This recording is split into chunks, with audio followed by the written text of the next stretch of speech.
શાકભાજી બજારની એક અધૂરી પ્રેમ કથા। એક હરિયાળું શાકભાજી બજાર હતું। એ બજારમાં એક સુંદર ભીંડી રહેતી હતી, લાંબી, લીલી અને ખૂબ જ નાજુક। બધા શાકભાજી એને જોઈને વખાણ કરતા। એ જ બજારમાં એક શાંત અને દિલદાર રીંગણ પણ રહેતું હતું, ગોળમટોળ, જાંબલી રંગનું અને હંમેશા હસતું। નમસ્તે, હું રીંગણ છું અને આ મારું ઘર છે। એક દિવસ વરસાદ પડતો હતો। બધા શાકભાજી પ્લાસ્ટિક નીચે છુપાઈ ગયા હતા, પણ ભીંડી ભીની થઈ રહી હતી। ત્યારે રીંગણ દોડીને આવ્યું અને કહ્યું, તું ભીની થઈ જશે, આવ મારી પાસે ઊભી રહેજે। એ દિવસથી બંને વચ્ચે મિત્રતા થઈ ગઈ। ધીમે ધીમે મિત્રતા પ્રેમમાં બદલાઈ ગઈ। બજારમાં જ્યાં જુઓ ત્યાં બંને સાથે જ દેખાતા। ક્યારેક લીલા મરચા સાથે હસતા તો ક્યારેક બટાકા સાથે ચા પીતા। રીંગણ તો ભીંડી માટે સપના જોતું હતું। એક દિવસ આપણે સાથે જ શાક બનશું। એક દિવસ આપણે સાથે જ શાક બનશું। ભીંડી હસીને કહેતી, હું તને ક્યારેય છોડતી નથી।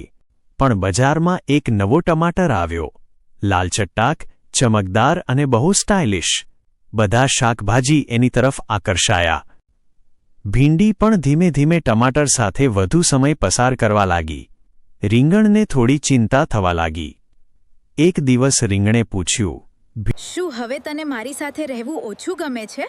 ના, એવું નથી। હું હંમેશા તારી સાથે રહેવા માંગુ છું। ભીંડી, તું બદલાઈ ગઈ છે?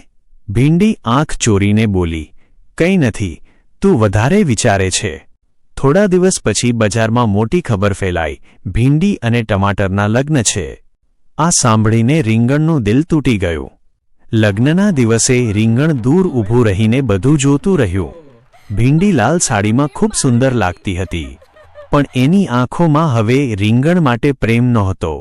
ટમાટરે ભીંડીનો હાથ પકડ્યો અને બંને હસતા હસતા મંચ પરથી નીચે ઉતરી ગયા। રીંગણ એકલું પડી ગયું। એ રાત્રે વરસાદ પડતો હતો।